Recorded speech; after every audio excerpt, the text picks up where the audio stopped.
Genius Galaxy coaching এ স্বাগতম। প্রিয় শিক্ষার্থীবৃন্দ,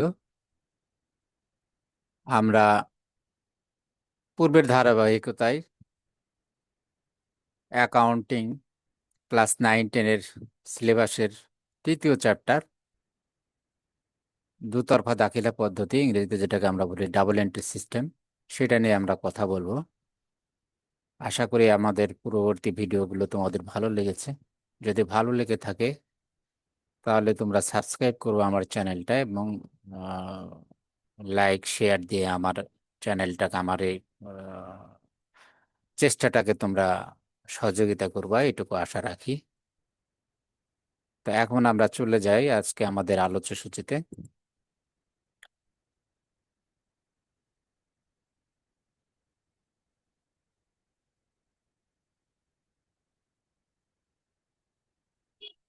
আজকে আমরা যেটা বলছিলাম, হিসাব বিজ্ঞান নবম দশম শ্রেণী 2026 সালের শিক্ষাবর্ষের জন্য যে নতুন বই, সেটার আলোকে আমি এই আজকের আলোচনা। তো তৃতীয় অধ্যায় বিষয় হচ্ছে দুই তরফা দাখিলা পদ্ধতি, ডাবল এন্ট্রি সিস্টেম। তো ডাবল এন্ট্রি সিস্টেমটা কি বলতেছে, এই সিস্টেমটা হচ্ছে একটা, এই সিস্টেমটা অলরেডি কিন্তু আমরা আলোচনা করেছি যখন আমরা একটা লেনদেন নিয়ে আলোচনা করলাম, এবং ওখানে অ্যাকাউন্টিং ইকুয়েশন বা সমীকরণ, যেটা asset equal to liabilities plus owners equity, এই ইকুয়েশনটা যখন আমরা আলোচনা করেছি তখন কিন্তু অলরেডি আমরা এই দুতরফা দাখিলা পদ্ধতির ভিত্তিতে আলোচনা করেছি আমরা সেখানে। তো এই পদ্ধতিটাই হচ্ছে সবচেয়ে নির্ভরযোগ্য বিজ্ঞানসম্মত একটা পূর্ণাঙ্গ পদ্ধতি। বড় বড় কোম্পানি সবাই এই পদ্ধতিটা অনুসরণ করে। তো এই পদ্ধতির মূল বৈশিষ্ট্য হলো যে এটার একটা লেনদেনে দুইটা আহ, হিসাব লেখা হয়। অর্থাৎ 5,000 টাকার একটা লেনদেন হলো, সে বেতন প্রদান করা হলো 5,000 টাকা, এইটা দুইটা জায়গায় লেখা হয়। একটা যেমন এখানে বেতন যখন দিল তখন বেতন বাবদ একটা, তাহলে বেতনের একটা খাত, আর একটা খাত হলো নগদ টাকা, নগদ টাকা চলে গেল। আমরা এই ইকুয়েশনের ক্ষেত্রে আলোচনা করেছি অ্যাকচুয়ালি এই ধরনের। তার মানে কি, লেনদেন একটা 5,000 টাকা, কিন্তু আমি লিখবো দুইবার, একবার ডেবিটে লিখবো 5,000, একবার ক্রেডিটে লিখবো 5,000। এটাই হচ্ছে দুতরফা দাখিলা পদ্ধতি। অর্থাৎ টোটাল ডেবিট সমান সমান হবে টোটাল ক্রেডিট। এই পদ্ধতিতে করলে কি হচ্ছে, এটা হিসাবটা সঠিক হচ্ছে কিনা পরবর্তীতে যায়।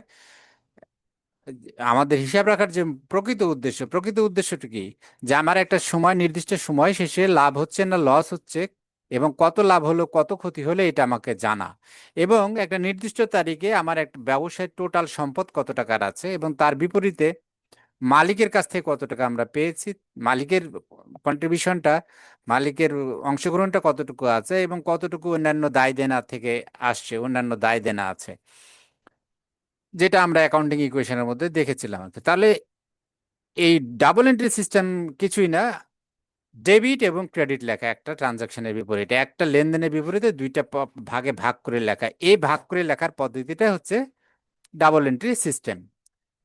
তো নর্মালি ডেবিট বলতে বোঝায় যে যারা সুবিধা গ্রহীতা তাকে বলা হয় ডেবিট, আর সুবিধা যে দাতা তাকে বলা হয় ক্রেডিট।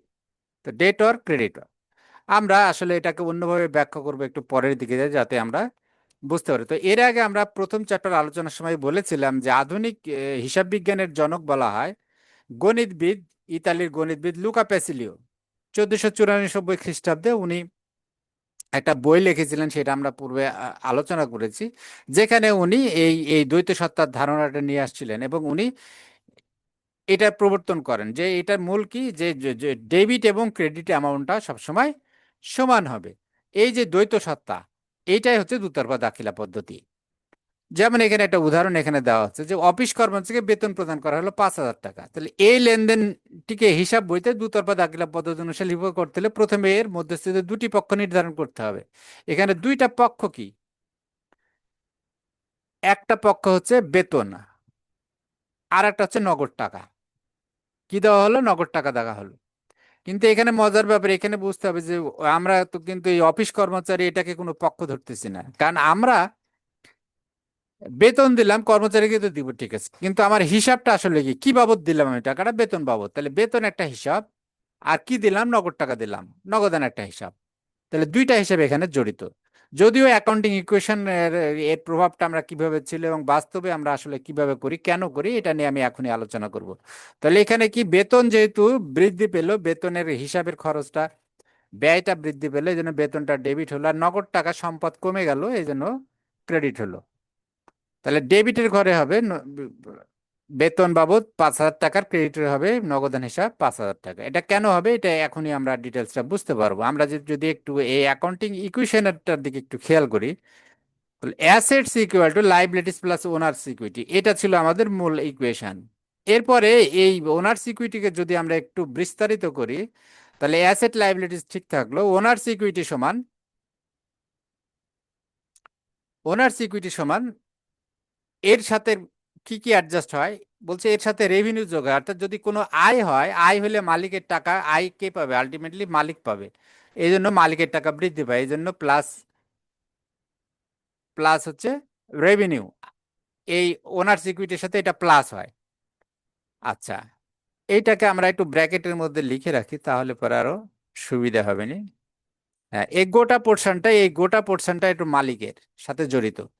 আবার যদি এক্সপেন্স হয়, ব্যয় হয়, তাহলে কার টাকা কমবে, মালিকের টাকা কমবে, কারণ অন্যান্য দায় কিন্তু কমবে না সেই দায় পরিশোধ না করা পর্যন্ত। তাহলে আমি যদি কোনো টাকা খরচ করে ফেলি, তাহলে পরে এটা কার যাবে, মালিকের যাবে। আর কোনো টাকা আয় হলে কার আসবে, মালিকের আসবে।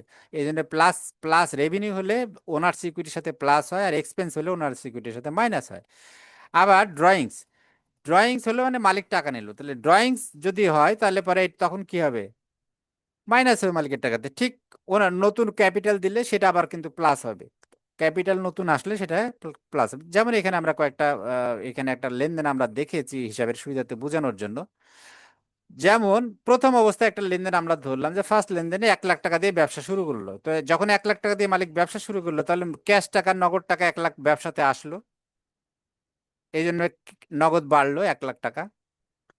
আচ্ছা, আর মূলধন 1,00,000 টাকা বাড়লো, কারণ কি, মালিক টাকা দিল, ওনার সিকিউরিটি বেড়ে গেল। তাহলে 1,00,000 টাকা বাড়লো, এখানে 1,00,000 টাকা বাড়লো। এবার বেতন দেওয়া হলো 5,000 টাকা এক কর্মচারীকে। তো বেতন দেওয়া হলে আমরা জানি ইকুয়েশনে কি হয়, নগদ টাকা 5,000 টাকা কমে যাবে, 5,000 টাকা দিয়ে বেতন দিলাম আমি, আর মালিকের টাকা 5,000 টাকা কমে যাবে, কারণ এটা খরচ। এগুলোই আমরা ডাবল এন্ট্রি সিস্টেমে কিভাবে করতে হয় সেটা আমি এখন এর নিচে দেখাবো। আমি জাস্ট খালি প্রত্যেকটা এন্ট্রি নিয়ে আলাপ করে নিই। এবার আসবাবপত্র ক্রয়, আসবাবপত্র ক্রয় করলো নগদ টাকায়, তাহলে কি হলো, নগদ টাকা 10,000 টাকা কমে গেল, আর আসবাবপত্র 10,000 টাকা বাড়লো। দেখে আমরা ইকুয়েশন কিন্তু সবসময় সমান আছে এখানে, কারণ সমান হবে কি, এখানে 1,00,000 1,00,000 ছিল, পরে 5,000 দুই জায়গার থেকে 5,000 টাকা কমলো, তাহলে 95 95 দাঁড়াবে দুই পাশেই। এবার 10,000 টাকা ক্যাশ কমলো, তো 10,000 টাকা ক্যাশ কমলে পরে আবার 10,000 টাকা আসবাবপত্র বাড়লো, তার মানে এই বাম সাইডে খালি চেঞ্জ হলো, সম্পদ সাইডে, ডান সাইডে কোনো চেঞ্জ হলো না, আসবাবপত্র কই। এবার নগদে যখন পণ্য ক্রয় করলো, তাহলে নগদ টাকা কমে গেল আরো 15,000, আর 15,000 টাকা মালিকের টাকা কমে গেল, কারণ ব্যয়। আচ্ছা, এবার নগদে পণ্য বিক্রয় করলে কি হলো, নগদ টাকা 20,000 টাকা আসলো, নগদ টাকা 20,000 টাকা আসলো, আর 20,000 টাকা মালিকের টাকা বৃদ্ধি পেল, ওনার সিকিউরিটি। এরপরে 5,000 টাকা বাকিতে পণ্য বিক্রয় করলে কি হলো, মালিকের টাকা বাড়লো, এটা আয়, 5,000 টাকা বাড়লো, মালিকের ওনার সিকিউরিটির সাথে যোগ হলো। আর প্রাপ্য হিসাব এটা এটা এই টাকাটা এখনো নগদ পাইনি, এই জন্য আমাদের এটা সম্পদ হিসাবে, চলতি সম্পদ, প্রাপ্য হিসাবের ঘরে 5,000 টাকা যোগ হলো, কারণ বাকিতে বিক্রয় করছি, নগদ টাকা আসেনি আমার কাছে, এটা আমার একটা সম্পদ, প্রাপ্য হিসাব। এবার বাকিতে পণ্য বিক্রয় 2,000, তো বাকিতে পণ্য যখন বিক্রয় করলাম তখন খরচ 2,000 টাকা কমে গেল। আর প্রদেয় হিসাব, এটা দায়, আমার দায় বেড়ে গেল 2,000 টাকা, কারণ এই টাকা তো বাকিতে কিনেছি আমি, এই টাকাটা আমি এখনো দিই না, আমাকে দিতে হবে, এটা আমার ঋণ, এটা আমার দায়। তাহলে এই 2,000 টাকা আমার দায়ের ঘরে প্রদেয় হিসাবে দায় 2,000 বাড়লো, আর মালিকের টাকা 2,000 কমলো। তাহলে এর ফলে আমরা দেখতে পাচ্ছি অ্যাকাউন্টিং ইকুয়েশন কিন্তু মিলে যাবে, অ্যাকাউন্টিং ইকুয়েশন সমান থাকবে, অ্যাসেট ইকুয়াল টু, আমরা যদি এখানে একটু যোগ বিয়োগ করে দেখি এখানে একটু, তাহলে এইখানে কি হয়, এখানে হচ্ছে, এক সেকেন্ড আমরা একটু যোগ বিয়োগ করি। তাহলে ক্যাশে কত দাঁড়াচ্ছে, প্রথমে ছিল প্রথমে ছিল ক্যাশ 1 লাখ, 1 লাখ থেকে বাদ যাবে 15,000, 15 আর 15, 30,000 বাদ যাবে। তাহলে কত হলো? 30,000 বাদ দিলে 70,000, আর 20,000 যোগ হলে 90,000, এখানে হবে 90,000। আচ্ছা, 90,000, 90,000, আর এইখানে ফার্নিচার কত থাকলো? 10,000। আচ্ছা, প্রাপ্য বিল কত থাকলো? 5,000। আচ্ছা, 5,000 থাকলো। তাহলে মোট এখানে কত হলো? আমরা যদি টোটাল সম্পদটা একটু হিসাব করি যে কত হলো এখানে, তাহলে সম্পদ এইখানে থাকলো তাহলে 90 আর 10-এ 1 লাখ, 1,05,000, তাই না? 1,05,000 হলো আমার সম্পদ পাশে। আচ্ছা, আর ডান পাশে কত হলো?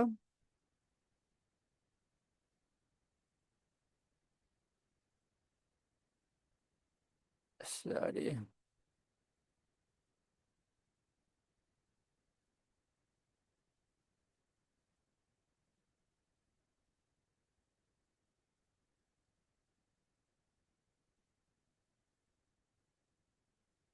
আচ্ছা, ডান পাশে এখানে যদি আমরা দেখি, এখানে 1 লাখ থেকে বাদ যাবে 5, 15 আর 5-এ 20, 20, এই 20 আবার হচ্ছে মাইনাসে প্লাসে হয়ে গেল, তার মানে 1 লাখই থাকলো। 1,05,000 থেকে দিয়ে হলো 1,03,000, 1,03,000, 1,03,000 হয়।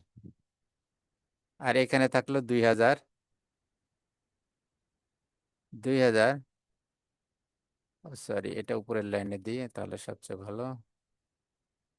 হ্যাঁ। আর তাহলে নিচে কত হলো আমরা দেখতে পাচ্ছি? নিচে হলো আমাদের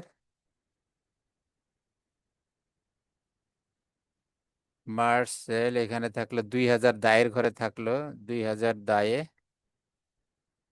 আর এখানে থাকলো 3,000, 1 লাখ। আহ, এই 2,000 তো দায়ে থাকলো, এটা দরকার নেই, টোটালটা আমরা করে দিই একবারে।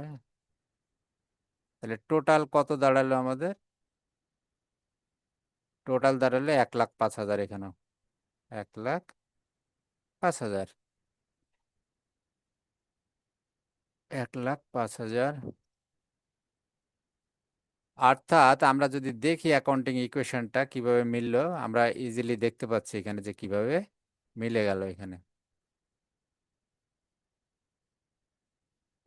এই জিনিসটাই আমরা এখন দেখবো যে দুতরফা, তার মানে কি এটা দুতরফা দাখিলা পদ্ধতির হিসাবে। কারণ দেখো, দেখি আমরা প্রত্যেকটা জায়গাতে দুই জায়গায় করে হচ্ছে হিসাব। 1 লাখ টাকা হলো দুই জায়গায় লিখলাম আমরা, 5,000 হলো দুই জায়গায় লিখলাম, 10,000 হলো দুই জায়গায় লিখলাম, 15,000 হলো দুই জায়গায় লিখলাম, 20,000 হলো দুই জায়গায় লিখলাম, 5,000 হলো সব জায়গায়। তার মানে কি এটাই হচ্ছে ডাবল এন্ট্রি সিস্টেম। তো ডাবল এন্ট্রি সিস্টেম এখানে মজার যে বিষয়টা লক্ষণীয়, আমরা এই এই আয় আর ব্যয়কে যে ইকুয়েশন অনুযায়ী আয়, রেভিনিউ এবং এক্সপেন্স, ড্রয়িং, এই তিনটাই হচ্ছে আমরা কার সাথে অ্যাডজাস্ট করতেছি? মালিকের টাকার সাথে।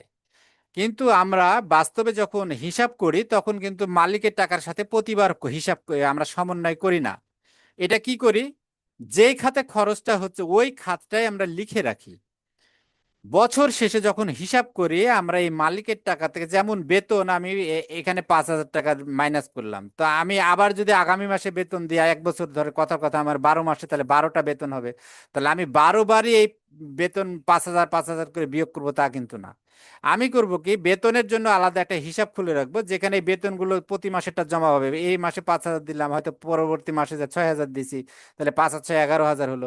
এভাবে ওখানে জমতে থাকবে। হওয়ার পরে বছর শেষে মোট টাকাটা একবারে যে মালিকের টাকার সাথে সমান হয়। কিভাবে? এই একইভাবে আয়গুলো তাই, প্রত্যেকবার আয় হবে, হয়তো বিক্রি করতেছি আমি পণ্য, অনেকবার বিক্রি করব, সবগুলো প্রত্যেকবার মালিকের টাকার সাথে যোগ করবো তা না। অর্থাৎ আমরা আলাদা একটা বিবরণী তৈরি করে, যেটাকে বলি বিশদ বিবরণী। সেখানে আমরা আয়গুলো আর ব্যয়গুলো দিই, দেওয়ার পরে কি করি? নেট লাভ বা নেট ক্ষতি যেটা হয় সেটা মালিকের মূলধনের সাথে যে আমরা সমন্বয় করি। তো আমাদের প্র্যাকটিক্যাল ফিল্ডে, অর্থাৎ এইখানে আমরা মালিকের সাথে প্লাস মাইনাস করতেছি ঠিকই, কিন্তু আমি যখন দুতরফা দাখিলা পদ্ধতি অ্যাকচুয়ালি হিসাব করব, তখন আমরা সরাসরি মালিকের সাথে এই হিসাবগুলো করব না। এগুলো আমরা যার যে নামে খাত, যেমন বেতন দিছি, বেতন বাবদ আমি একটা খাত খুলে রাখবো, সেখানে যেটাকে আমরা লেজার বলে আসি অ্যাকচুয়ালি, এই লেজারগুলোতে জমা হবে। পণ্য ক্রয়ের একটা হিসাব থাকবে, বিক্রয়ের একটা হিসাব থাকবে, ব- এগুলো সব থাকবে, ক্রয় বিক্রয়ের। তো আমরা একটু দেখি, যদি এই প্রথমটার কথাই বলি, তাহলে এক নম্বরে কি হলো, আমাদের 1 লাখ টাকা মূলধন দিল, তাহলে আমরা দেখলাম যে সম্পদ, এই নগদ টাকা একটা সম্পদ। মনে রাখতে হবে, সম্পদ বাড়লে ডেবিট হয় আর কমলে ক্রেডিট হয়, কমলে ক্রেডিট হয় সম্পদ। আর এই দায়, এই ডান পাশের গুলো, ডান পাশের আইটেম, এই ডান পাশের আইটেম গুলো এখানে আমি যদি এই খরচগুলো বাদ দিই, খরচগুলো কিন্তু আসলে বাম সাইডে চলে আসবে। আমি দেখাবো এখনই কিভাবে বাম সাইডে আসে। এখানে আমরা ডাইরেক্ট প্রতিবার না করে আসলে আমরা কি করি, একটু প্র্যাকটিক্যালি যদি চিন্তা করি, এই যে এইখানে এই ছকটা আমি আবার নিচে নিয়ে যাই, তাহলে বুঝতে সুবিধা হবে। আর একটা করি আমি, তাহলে বুঝতে সুবিধা হবে। আচ্ছা, এইখানে প্র্যাকটিক্যাল ফিল্ডে আমরা কি করি আসলে, যেমন এখানে বেতন দেওয়া হলো, তখন বেতন আমরা দিলাম কত, বেতন দিলাম 5,000 টাকা। তা আমরা কি করলাম, এখানে আমাদের ইকুয়েশন অনুযায়ী 5,000 টাকা মালিকের টাকা থেকে বাদ দিলাম, কিন্তু আমরা বলছি দুই তরফা দাখিলের নিয়ম অনুযায়ী যা একবারে আমরা এই খরচগুলো বা আয়গুলো প্রত্যেকবার মালিকের টাকার সাথে আমি করব না। হিসাব রাখার সময় কি করব, বেতন বাবদ আর একটা ইয়া করবো। তার মানে আমি যদি এখানে আর একটা ঘর করি, আর একটা ঘর করি, মনে করে এখানে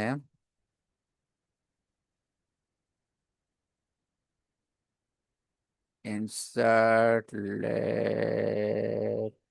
লেফট কলাম। আচ্ছা, এখানে যদি আমি আর একটা ঘর করি, কি ঘর করলাম আমি আমি লিখলাম যে এখানে বেতন হিসাব। আমি জাস্ট একটা এন্ট্রি দেখাবো যাতে করে তোমরা বুঝতে পারো যে আসলে ঘটনাটা কিভাবে ঘটে। বেতন হিসাব আমি যদি করি এরকম, তো এটা কিন্তু সম্পদ না, কিন্তু আমি এই পাশে লিখলাম। কেন লিখলাম আমি এটাই বোঝাচ্ছি। এখানে আমি যখন বেতন দিলাম 5,000 টাকা, তখন কি হলো, আমার নগদ টাকা কমে গেল। আর বেতন আসলে বেতন বাবদ আমার 5,000 টাকা খরচ বাড়লো। এই 5,000 টাকা তখন আর আমি এখানে লিখবো না।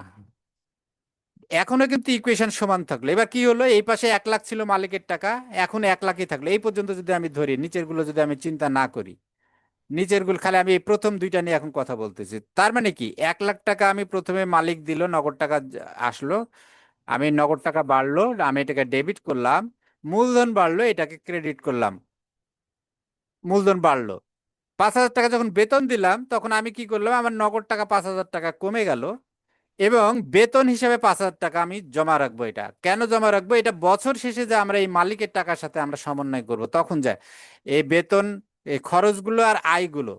ঠিক একইভাবে এখানে যেমন পণ্য ক্রয়, তাহলে পণ্য ক্রয় 15,000 টাকা আমি মালিকের টাকার থেকে বিয়োগ না করে এখানে আর একটা হিসাব খুলবো পণ্য ক্রয়, আর একটা হিসাব খুলবো পণ্য ক্রয়। তার মানে কি, এখন যদি আমরা দেখি, এই এই তিনটা কিন্তু সম্পদ, এটা হলো সম্পদ। আচ্ছা, এটাকে আমি একটু ইয়া করে দিই,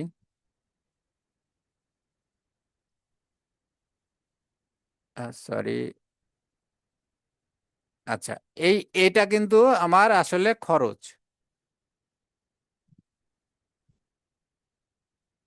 এটা হলো, আমি জাস্ট বোঝানোর জন্য রাখছি, এটা হলো খরচ, খরচ, খরচ না বলে বলি ব্যয়,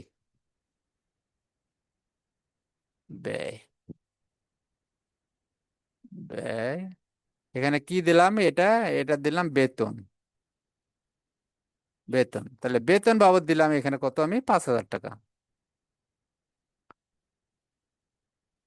তার মানে আমরা কি একটু খেয়াল করে দেখি যে সম্পদ এবং ব্যয় দুইটার মধ্যে একটু পার্থক্যটা কি। সম্পদ হচ্ছে দুইটাই কিন্তু ডেবিট পাশের আইটেম, এটা যে বাম পাশের আইটেম। অর্থাৎ সম্পদ মানে যেটার থেকে আমি সুবিধা পাবো, আর যেটা সুবিধা আমি ভোগ করে ফেলেছি। যেমন আমার 1 লাখ টাকা ছিল, এই 1 লাখ টাকা দিয়ে আমি যে কোনো কাজ আমি করতে পারি, কোনো কিছু কিনতে পারি। যেমন এখানে পরবর্তীতে যে ঘটনা ঘটেছে, 5,000 টাকা বেতন দেওয়া হয়েছে, তো কোথা থেকে দিলাম আমি, এটা আমার সম্পদ ছিল।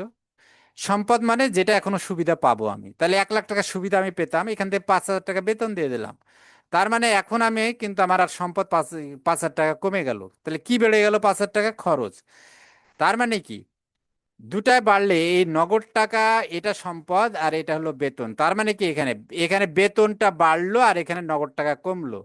তার মানে এখানে খেয়াল রাখতে হবে, সম্পদ আর 1 লাখের বেলায় কি হলো, সম্পদ বেড়েছিল এখানে। তো যখন সম্পদ বাড়ে তখন ডেবিট হয়, যখন খরচ বাড়ে তখন ডেবিট হয়, যখন সম্পদ কমে তখন ক্রেডিট হয়, যখন খরচ কমে তখন ক্রেডিট হয়। আর ডান পাশের গুলো উল্টা, ডান পাশের গুলো উল্টা, অর্থাৎ বাড়লে পারা ক্রেডিট, কমলে পারা ডেবিট। তাহলে রুলটা কি দাঁড়ালো, এখন আমরা রুলটা নিয়ে কথা বলি, যে তাহলে দুতরফা দাখিলার বৈশিষ্ট্য কি কি পেলাম, যে দ্বৈত সত্তা, একটা অ্যাকাউন্টের দুইটা সত্তা থাকে, একটা ডেবিট একটা ক্রেডিট, দাতা ও গ্রহীতা থাকে, একজন সুবিধা দেয় একজন সুবিধা নেয়, ডেবিট ও ক্রেডিট করা হয়, অর্থাৎ সমপরিমাণ টাকা ডেবিট ক্রেডিট করা হয়, সমান অঙ্কের আদান প্রদান, টাকার অঙ্ক দুইটাই সমান, যত পরিমাণ ডেবিট করা হবে তত সময় পরিমাণই ক্রেডিট করা হবে, সামগ্রিক ফলাফল জানা যায়, বছর শেষে যে কত লাভ হলো কত ছিল, সম্পদ কি আছে, হিসাবটা মিলে যাবে এবং আমরা বুঝতে পারবো যে এটা হিসাবটা সঠিক আছে। তো দুতরফা দাখিলা পদ্ধতির সুবিধাসমূহ কি কি? বলছে পরিপূর্ণ হিসাব সংরক্ষণ। এই পদ্ধতিতে হিসাবটা সঠিকভাবে পূর্ণাঙ্গভাবে সংরক্ষণ করা হয়, যেহেতু দুই পাশেই প্রত্যেকটা হিসাব লেখা হয়। লাভ লোকসান নিরূপণ, বছর শেষে কত টাকা লাভ হলো কত টাকা লোকসান হলো আমরা এটা নিরূপণ করতে পারি।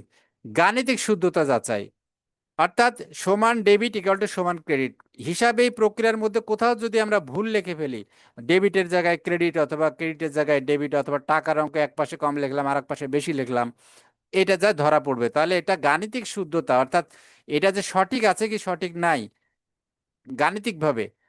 কারণ যেহেতু আমরা সমপরিমাণ টাকা ডেবিট এবং সমপরিমাণ টাকা প্রত্যেকটা লেনদেনে ক্রেডিট করছি, হিসাবে শেষে যায় এটা মিলে যাবে, ডেবিট ইকুয়াল টু ক্রেডিট। এটা যদি না হয় তাহলে বুঝতে পারবে আমাদের এটা গাণিতিকভাবে শুদ্ধ না, এটা ভুল আছে কোথাও।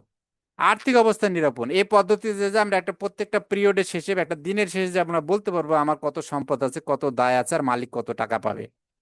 ভুল ত্রুটি জালিয়াতি উদ্ঘাটন ও প্রতিরোধে সহায়তা করে, হিসাব সঠিকভাবে বৈজ্ঞানিক উপায়ে রাখার কারণে ভুল ত্রুটি হলে ধরা যায় এবং কেউ জালিয়াতি করলেও ধরা পড়বে।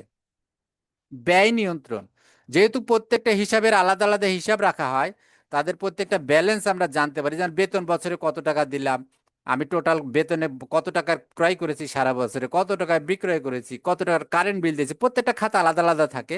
তাহলে আমি চোখের পলকে আমি বুঝতে পারি যে কোনটাতে আমার ব্যয় বেশি হচ্ছে কোনটাতে কম হচ্ছে। তাহলে এইটা নিয়ন্ত্রণ করতে আমাদেরকে সহায়তা করে। মোট দেনা পাওনা পরিমাণ নির্ণয় করা, যেহেতু আমাদের সমীকরণ অনুযায়ী asset equal to liabilities plus owner security, তাহলে আমার ব্যবসায়ের দেনা পাওনা কি আছে আমি সহজে এটা নিরূপণ করতে পারি। এগুলো হলো সুবিধা।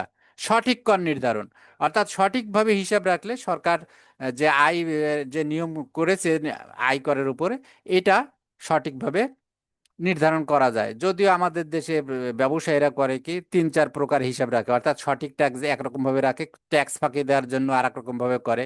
কি করে, হয়তো বিক্রি হয়েছে অ্যাকচুয়ালি 10,000 টাকার, সেখানে লিখবে 5,000 টাকার বিক্রি হয়েছে, তাহলে সরকারকে ট্যাক্স কম দেওয়া লাগবে।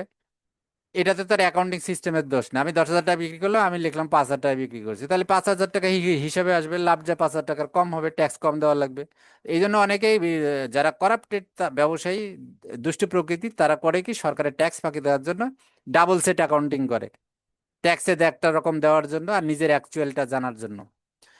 সহজ প্রয়োগ, অর্থাৎ এই এই অ্যাকাউন্টিং এই নিয়মটা সহজভাবে প্রয়োগ করা যায়, সর্বজনীন স্বীকৃত, অর্থাৎ এটা গোটা বিশ্বে এটা এই পদ্ধতিটা একটা আধুনিক পদ্ধতি হিসেবে সবার কাছে সমাদৃত, সবাই এই এই এই পদ্ধতিটাকে একসেপ্ট করছে, যে এই এই এই হিসাবটা সঠিক পদ্ধতিতে হিসাব করা হচ্ছে। তাহলে ডেবিট ক্রেডিট কিভাবে আমরা নির্ণয় করলো, আমরা যদি একটু মূল সমীকরণটা দেখে আসি, তাহলে মূল সমীকরণটাতে কি ছিল, লাইবিলিটিস ওনার সিকিউরিটি রেভিনিউ এক্সপেন্স ড্রয়িং, তাহলে ড্রয়িংসটা তো এটা মালিকের টাকার সাথে আমরা বুঝতেছি, তাহলে মূল হিসেবে এখানে 5টা: সম্পদ,